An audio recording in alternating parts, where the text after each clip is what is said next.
Welcome, everybody. Thank you so much for being here. I'm just absolutely thrilled that you've all just wanted to be here to celebrate my birthday with me, which is quite a big one, but not the biggest. So I'm going to stop sharing for a moment while we do a little bit of housekeeping. So has everybody brought a candle? You can light it now if you brought your candle. And if you brought a party hat, you can put your party hat on now. And if you got a drink, have your drink. But your cake, if you brought cake, keep that for later. We're going to have cake later. I would like you all to put a number 1 in the chat if you really love wild places. Yeah, I figured you probably all would. And put a 2 in the chat if when you're in, your special favorite wild place, whether that's mountains or forests or by the sea or even a meadow, what does that make your body feel like calmer and like just softer and like you've had a big sigh? Put a 2 in the chat if you feel like that when you're in wild places. Great, good. So this is the experience that I would really like you to have as I go through the first part of this webinar. Because it's not going to be a happy hooray type of birthday party now, even though I've got my bunting up. Thank you, Caroline. Absolutely love it. Because we're online, I'm not really into dancing on my own in a room. So we're going to have like a very different sort of birthday experience. We're going to have, well, in the old days, we used to go and watch people's slideshows. So we're going to see like a slideshow of this really special place that I have found, which when I went at the beginning of February, I was only there for 3 nights. And I didn't even go on a retreat. And when I got back into Manchester, I was like, oh my goodness, I hadn't realized how much I'd landed in this place and how much my body had softened, and I had just found some very somatic peace actually in my body, if you like. So that's a little bit of a taste of an experience that I would like you to have this evening. So while I go through this journey, I'm going to be sharing a few tips with you, the sort of thing that I teach my clients, people who come on my courses, when you come on the retreat, and anybody who's been on my Way of the Fae course, you'll recognize some of these tips. They're very, very, very fast ways of shifting our state from a sort of like this adrenaline, cortisol to, okay, I can relax here. Because it's only when we're in that really deeply relaxed place that we can make coherent decisions, that we can actually think coherently, when we can actually ask the right questions coherently. And one of the things I've discovered recently is that coherence is power. When we can maintain coherence in our bodies, that is when we feel empowered. That is when we feel we have agency, which is a really core word at the moment, or sovereignty, which is another big buzzword at the moment. So some of the little tips I'm going to give you are things that you can do really fast to change your state. And I'm going to give you the first tip now. It's called Axis, not armor. So I'd like you all to gently close your eyes. Or I invite you to close your eyes. Take a few deep breaths in and out.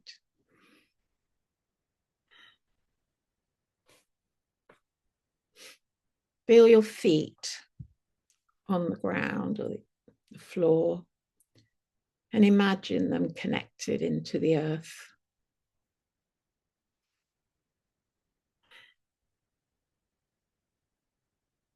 Feel your sitting bones being pulled down by gravity.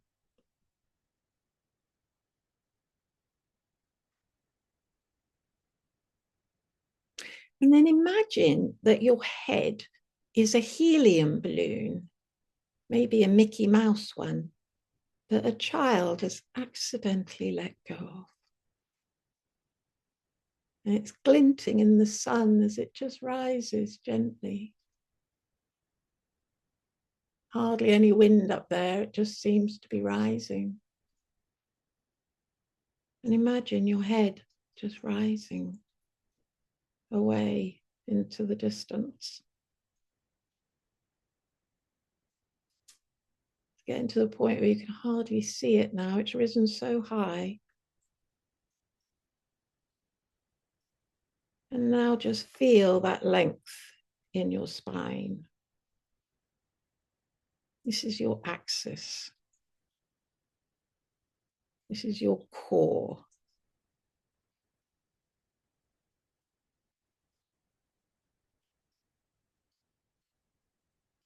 And all you have to do is let your head float up, and it will naturally bring your spine up with you. Now I want you to focus on your breathing. As you breathe in, let your out breath be longer than your in breath.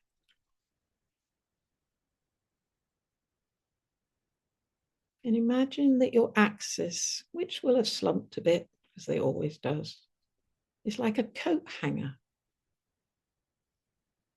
And your body is like the clothes, literally just hanging from this coat hanger. Remember to keep breathing longer on the out breath.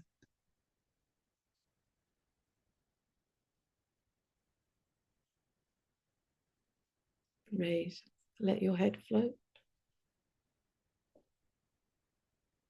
Relax your body like clothing. And take a longer out breath.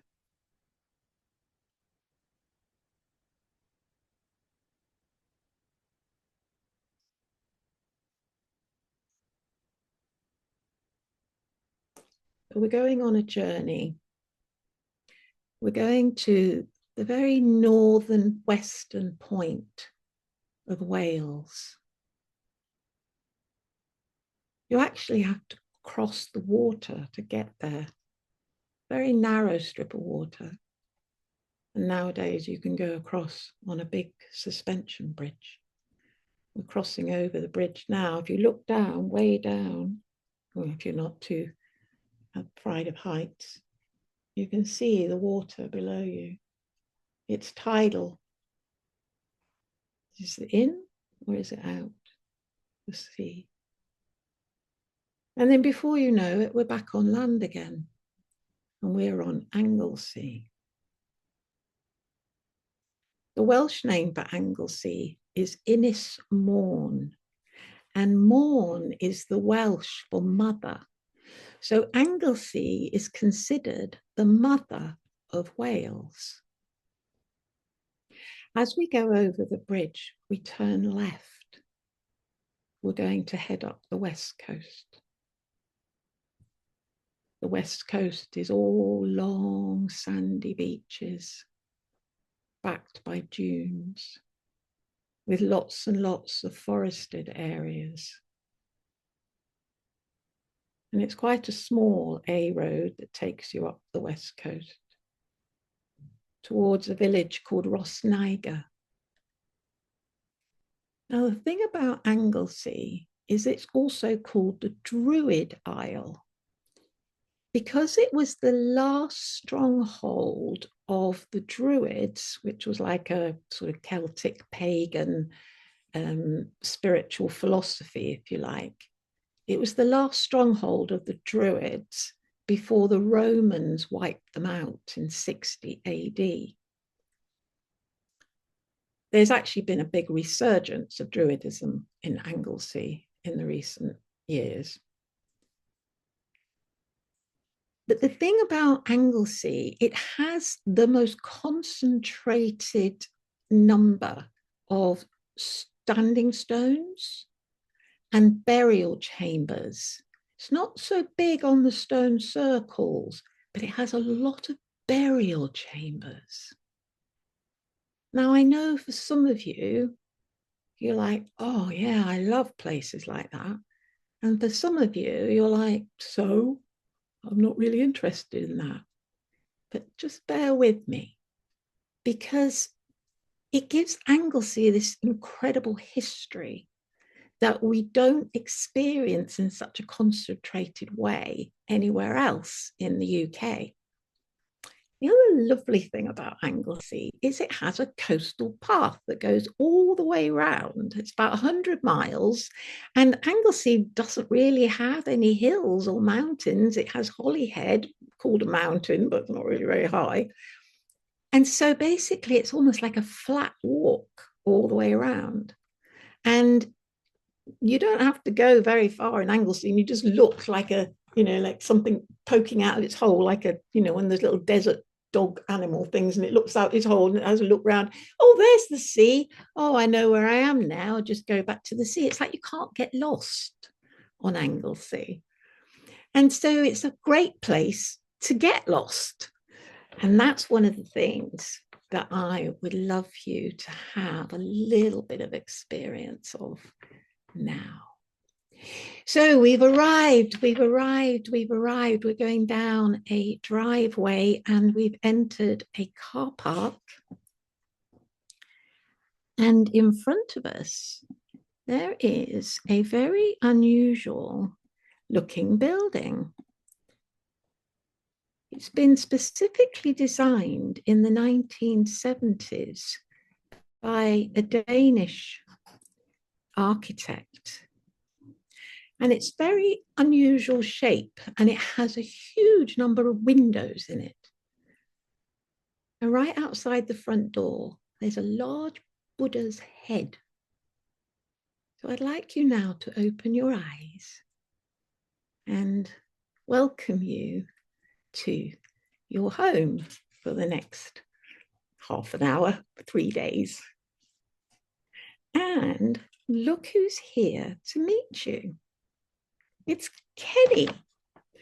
Now, Kenny and I met last summer. I know a lot of you will know that I was sailing a lot of last summer. In fact, I sailed for a total of 6 weeks as a volunteer on this boat, Cat Zero.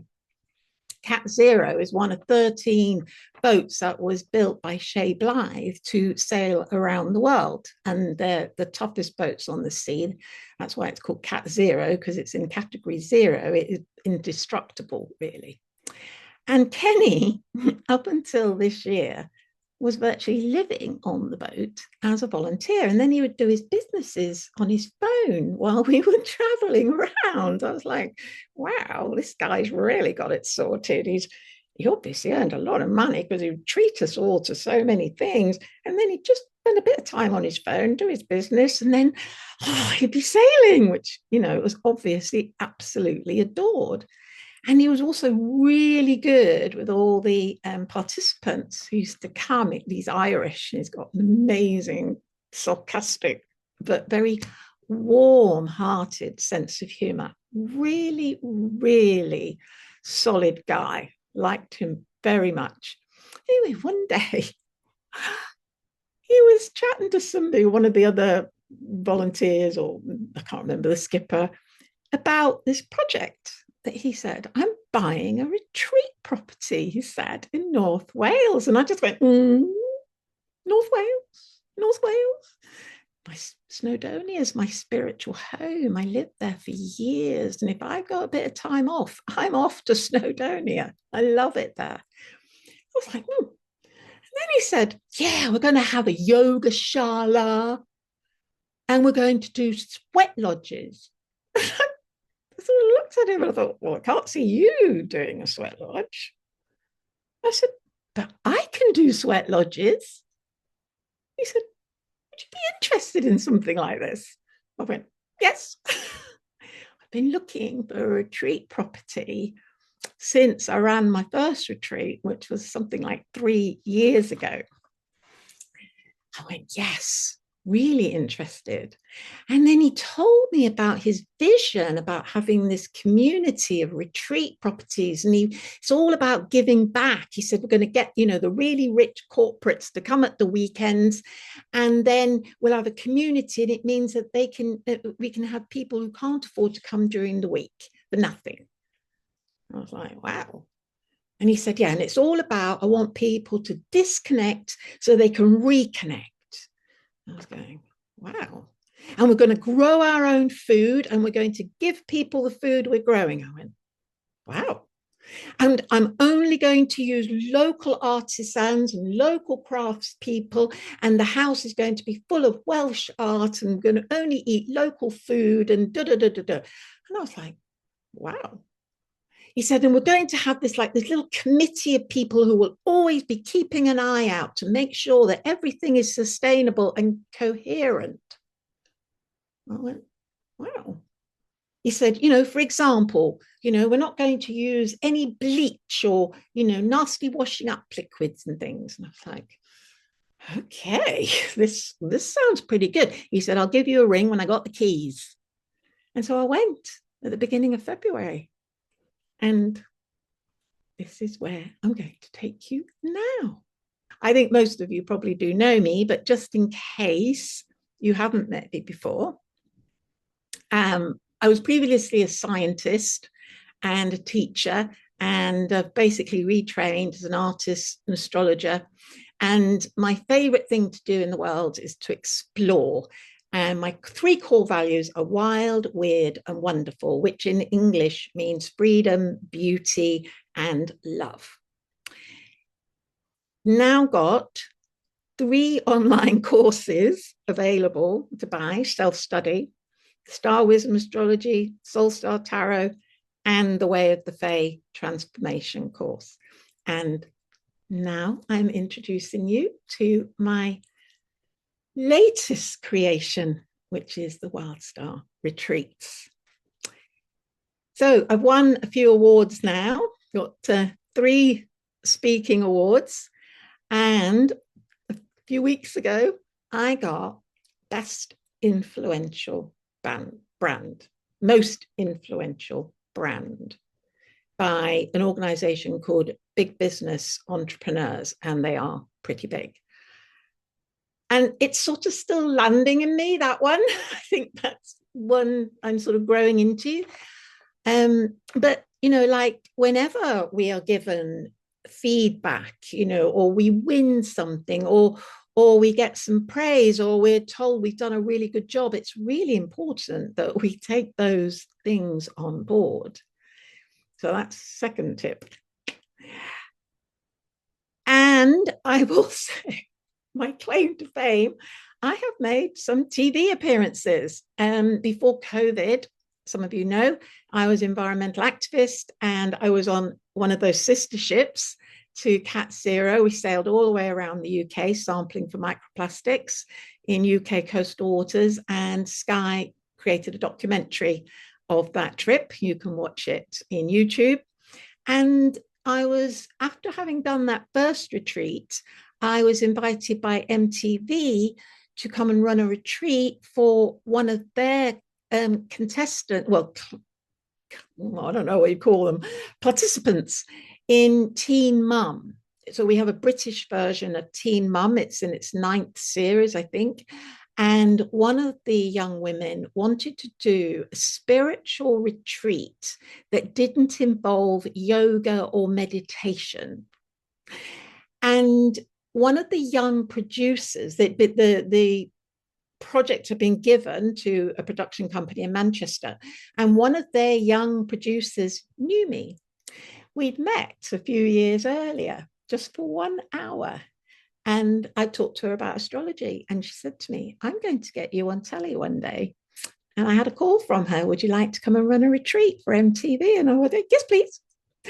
So we had a fabulous, I think that was 3 nights as well. And, you know, we had a big team there. We were all supporting this one girl. I brought some others to make up the retreat.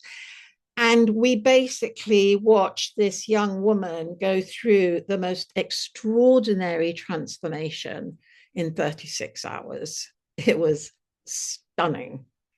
And now she is a force to be reckoned with, judging by her Instagram channel. So, welcome into the house. And this is the retreat accommodation. The style of it's all very minimalist and white and big windows. And we have 4 ensuite single bedrooms. I mean, they're double beds, but they're for one person. And we have a communal kitchen and a communal living room at our service. Put your bags down here because we're going for a walk now. We're going to the beach. So here we come out of the front of the house. This is the view. So we're looking down towards that big lake. The grounds go right down to that lake. There's 15 acres altogether. And there's that lovely little pond in the ground going down to the lake.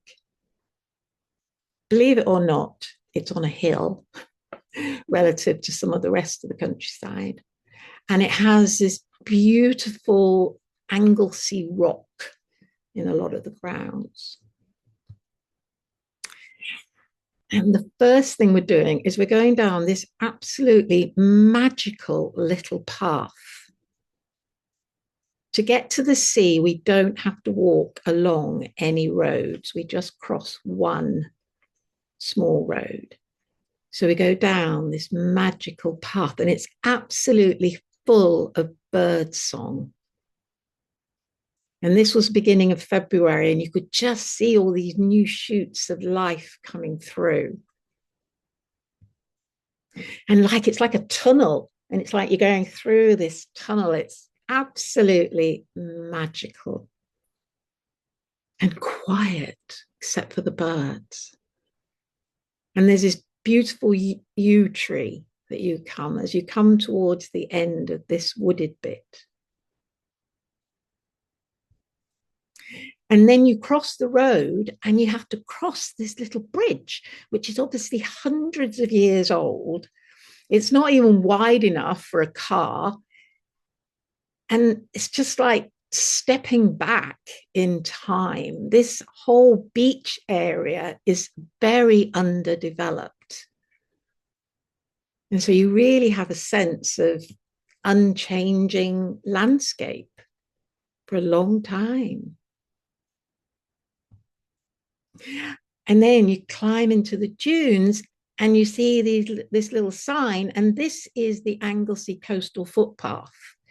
So whenever you see that sign, you know that you just keep following one way or the other way, and you're going to get back to the property. You can't get lost, but it means that you can get lost.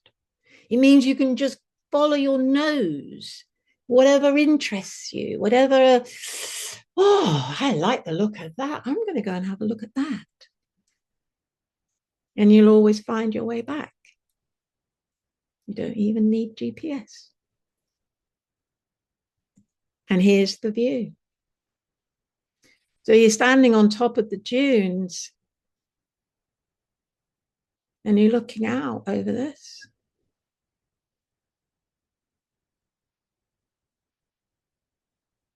The sense of space It's like a 360-degree sky. There's no wind farms in the way. You can just about see the Llŷn Peninsula down on the left-hand side behind that headland. But in front of you is the Irish Sea to Ireland. And it's just space and noise. By now you can hear it. In fact, when the tide is in, you can hear it in that green tunnel. You can hear the roar in the background.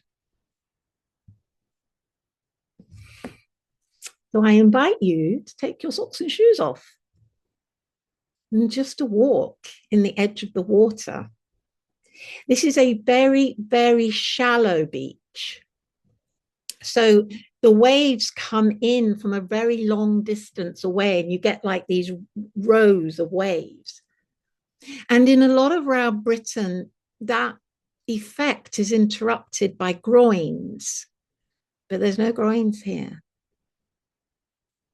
You just get that long sweep of waves just coming in, rolling in, one after the other, sort of coming like shallow. And so you can walk really easily along the edge of the water without, getting your legs wet or anything. Not very often you're going to get surprised by a wave that comes in a bit higher. And it's called the surfing beach. And I actually saw somebody surfing while I was there. So if you're into surfing. And so now we're going to turn left and we're going to walk along this beach. And you can literally walk in the water uninterrupted for the next sort of half an hour, even if you're walking quite quickly, because we're going somewhere special.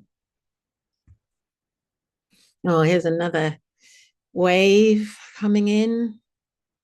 I love how when you watch waves and you see them breaking and you get that rolling effect of the break along the wave. And then you don't see it when you've got groins. But when you don't have any, and then you see that the wave carry on for such a long way, and you can see it breaking in different places, and then it all joins up together and then rolls in onto the beach.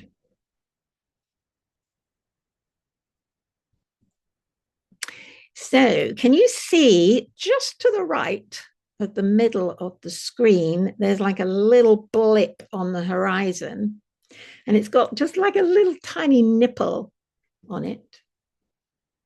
That's where we're going. At a smartish pace, it's a 35-minute walk from the house. And it is one of, or probably the most significant burial chamber on Anglesey. So it's about 5,000 years old. And what makes it so significant is that it is the only burial chamber on Anglesey that has inscribed stones.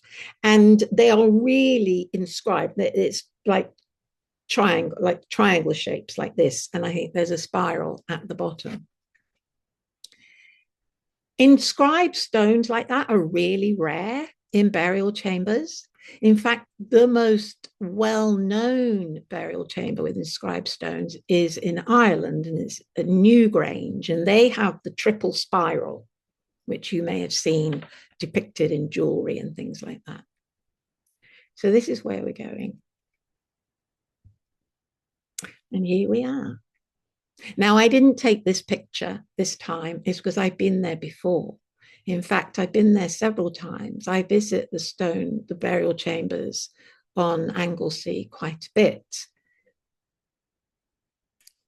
It's like you either get this or you don't.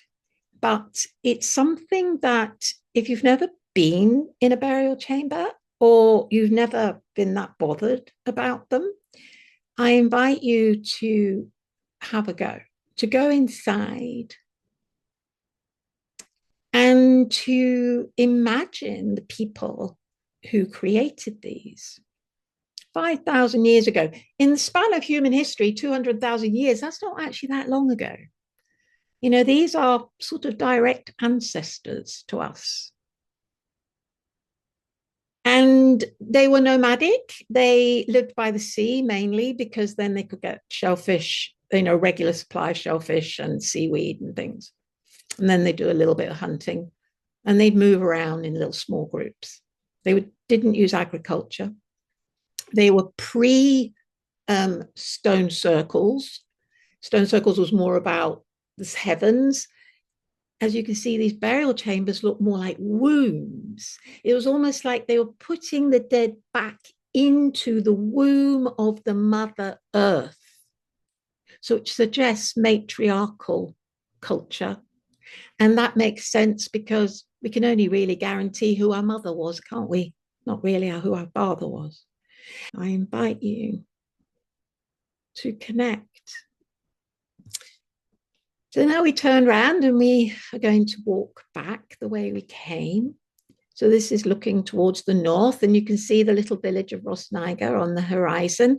It's again, about a half-hour walk from the house, and it has a couple of touristy shops, and it has a few little pretty cafes, and it has a surfboard type shop, and it has one little convenience store. So not a bustling metropolis at all. And as you can see on the right, it's like this long sandy beach that you can walk along, walk in the water all the way there. And beyond Rosniger, there is more long walking sandy beaches.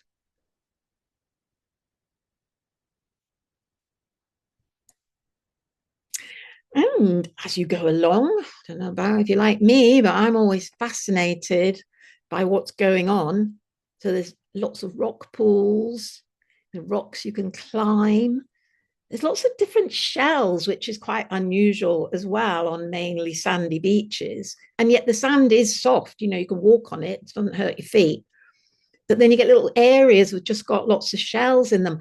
And one of the best things, there was virtually no plastic, no big plastic, and almost no little plastic, little micro bits, which, you know, 8 years ago, that photograph of the shells would have had little colored dots in it, microplastics.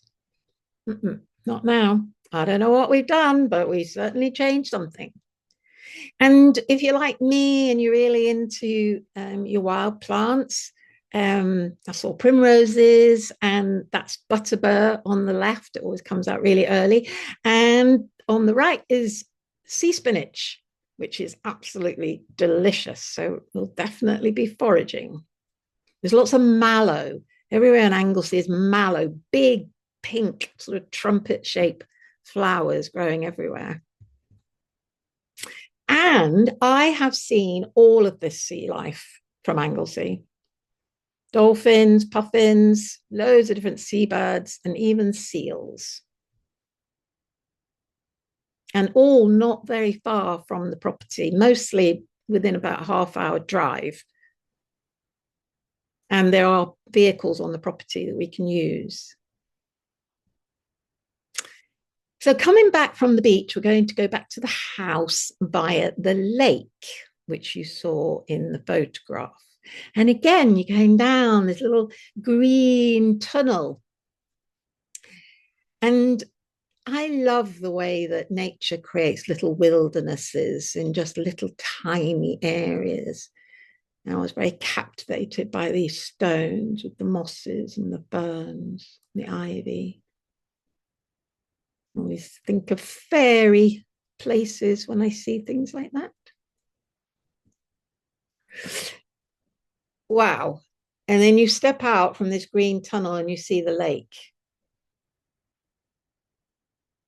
It's quite big. It takes about an hour to walk round. So you imagine you can go down here in the evening, or you could go down in the morning, watch the sunrise. And it's suitable, can go out on a paddleboard. or a little kayak, although you do these activities at your own risk. But there are the facilities at the house. And then you turn around and there's the house. So you just open the gate and you walk up that little path. You know, it looks a bit scraggy now because it's winter time, but I've gone through all those dead grasses, and that is a sward of wildflowers. There are so many wildflowers in there that it would just be a delight in the early summer. Absolutely. And then you just, you walk down through there and down onto the lake and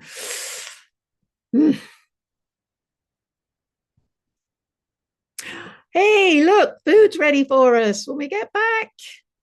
When I run a retreat, I want people to eat like really vital type food because we're out in nature and we're being vitalized by the air and just the spaciousness.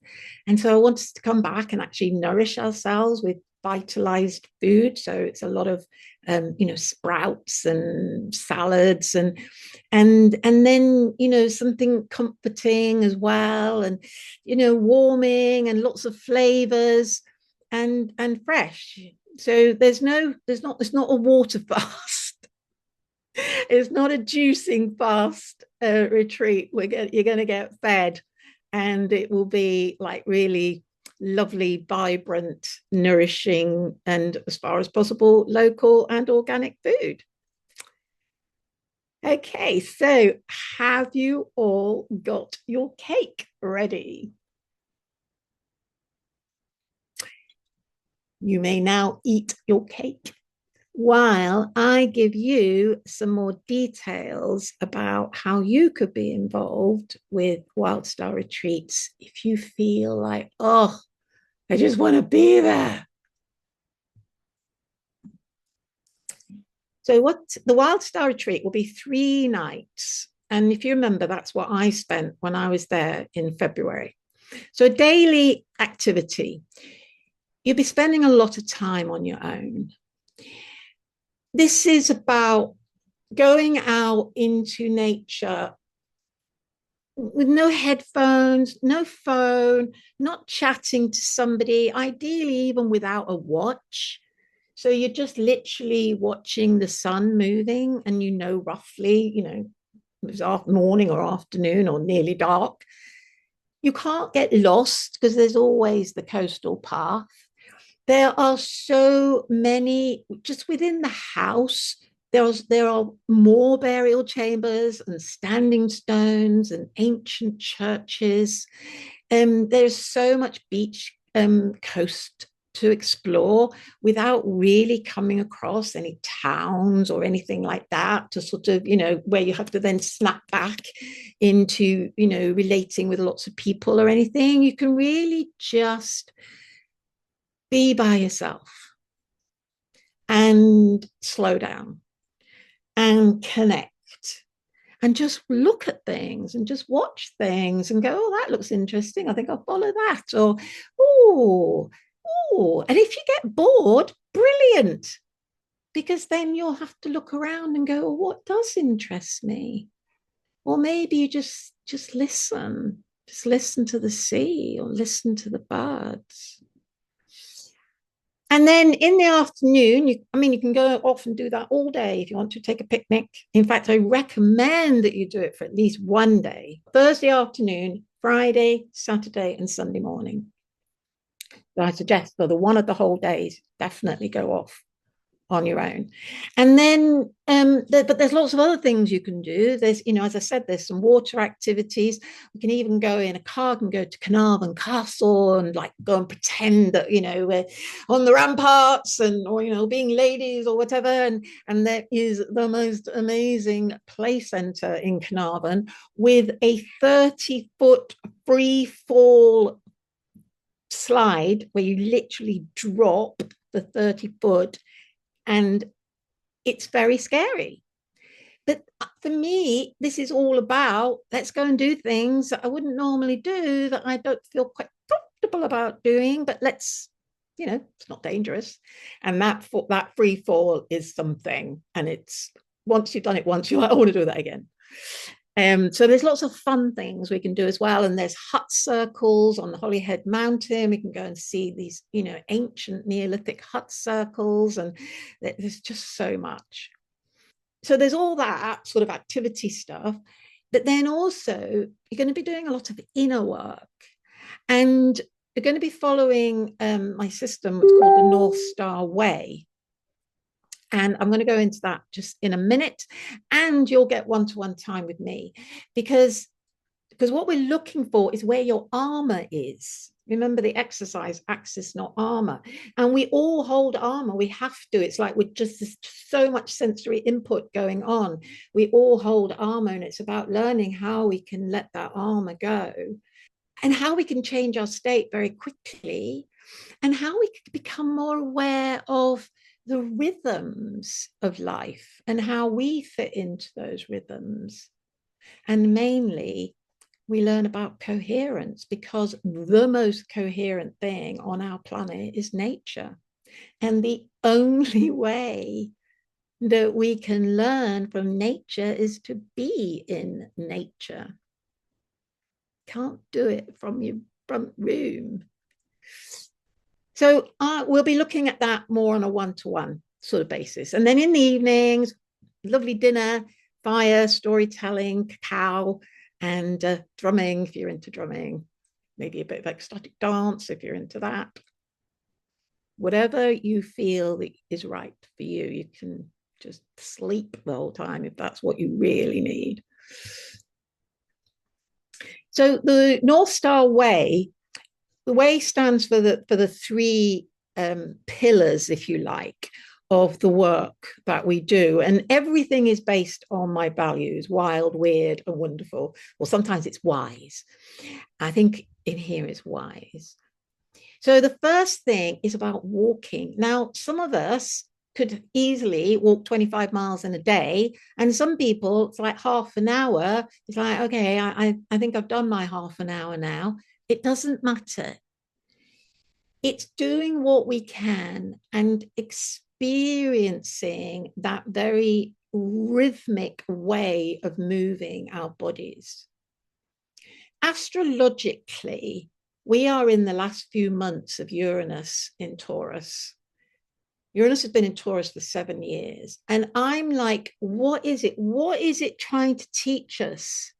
What are these last lessons that Uranus and Taurus is trying to teach us? Taurus is about our bodies, and Uranus is about accessing information beyond our minds. And I think I'm hearing a lot of leaders and therapists talking about how we're learning to access information in our bodies.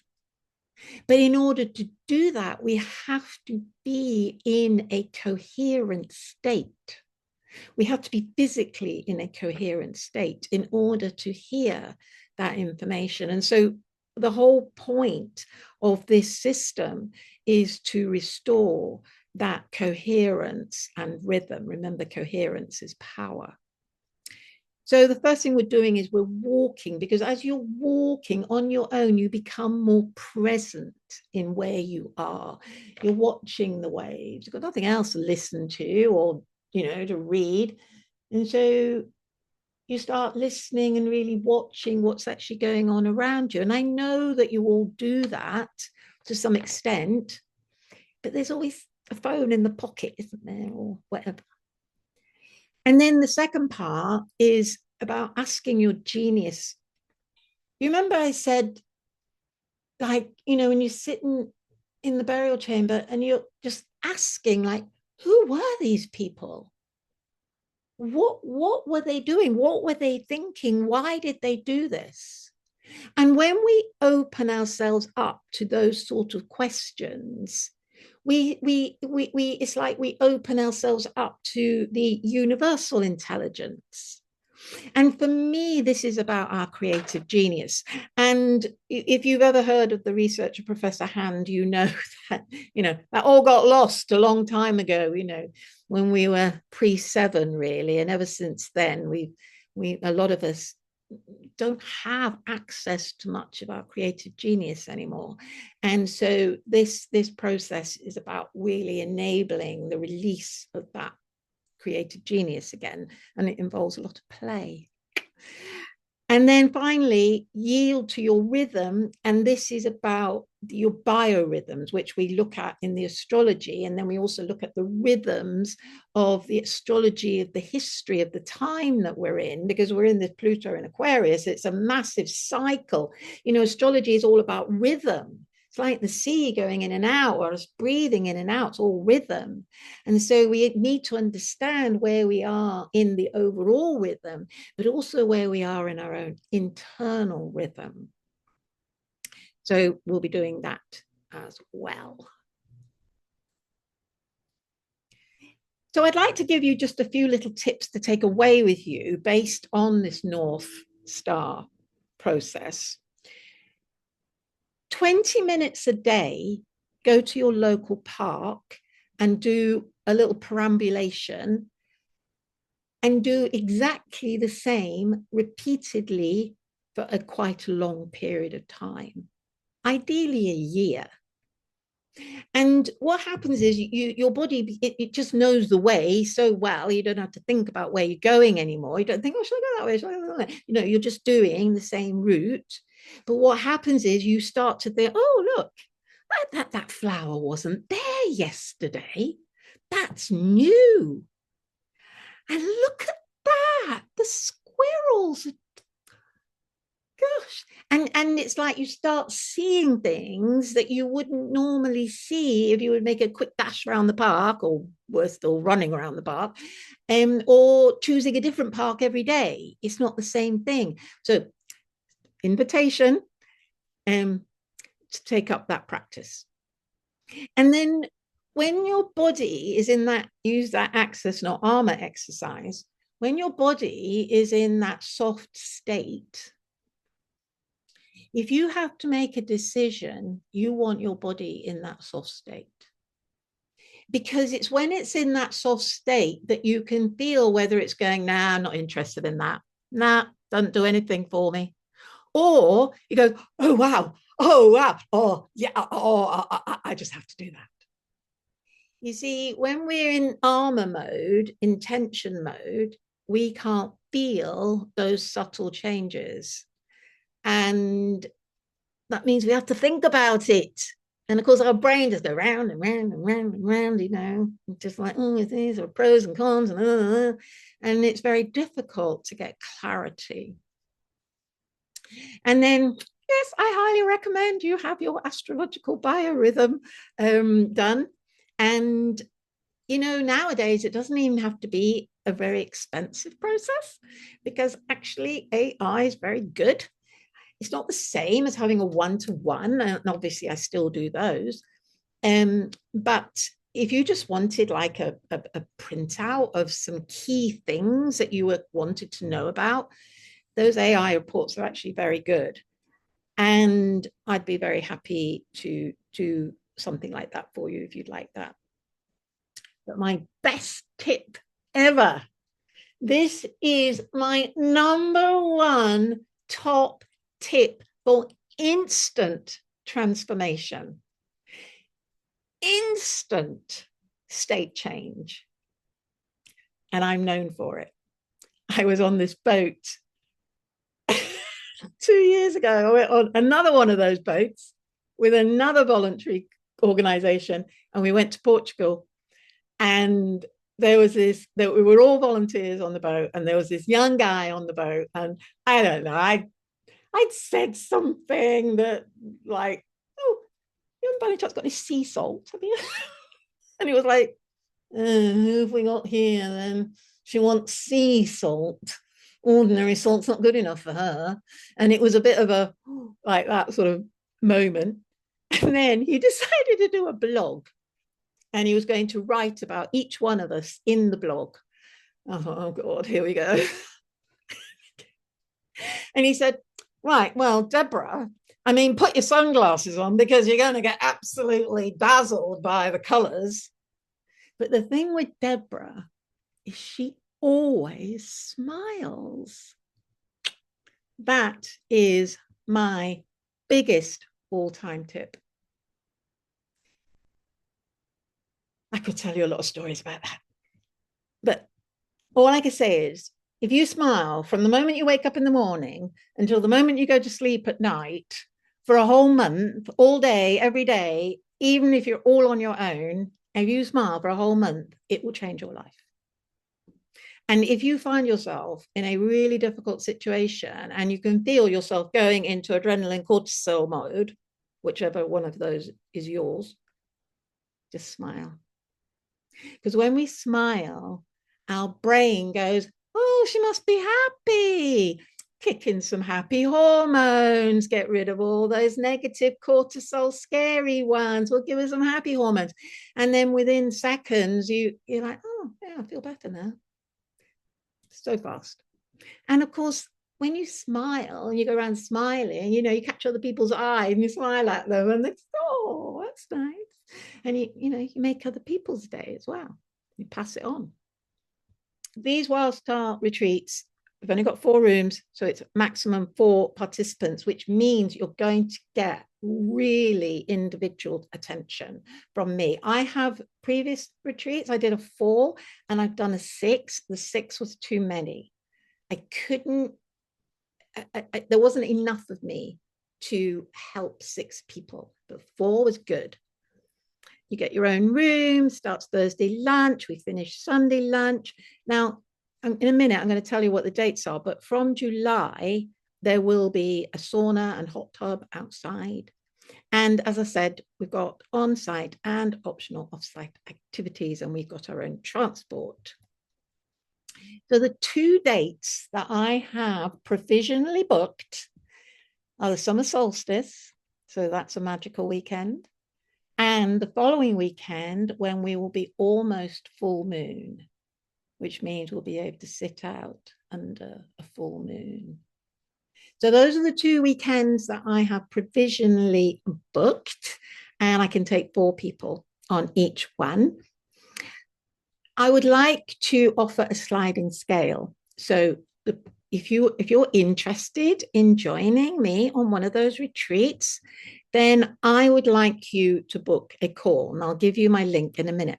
But first of all, I've got to tell you, there's going to be some bonuses, and you'll get these before the retreat. So one, you're going to get a personalized astrology reading, which will be in a written format, and it will be specifically for the retreat. So I'll be looking at what you've got going on at the moment astrologically and what opportunities are there for you that you could really home in on and focus on. And then you can really get some clarity on those on the retreat. You're also going to get my now online Way of the Fae course, like hundreds and hundreds of tips in how to transform your state. And you only need, everybody in the group's picked 4 or 5, and they're like, wow, I just feel so completely different about life. It's incredible. So that's a self-study course. And by the time we get to June, I will have finished writing my book, Radical Trust. So you'll also get a copy of that, which is all about going off into the wild and trusting what's going to happen, and etc. So these 3 will prepare you ahead. If you feel like, oh, yes, I would love to join a WildeStar experience, or even if you would like to come and host your own retreat, this is my Calendly link. So I just want to say thank you so much again for coming and celebrating my WildeStar birthday.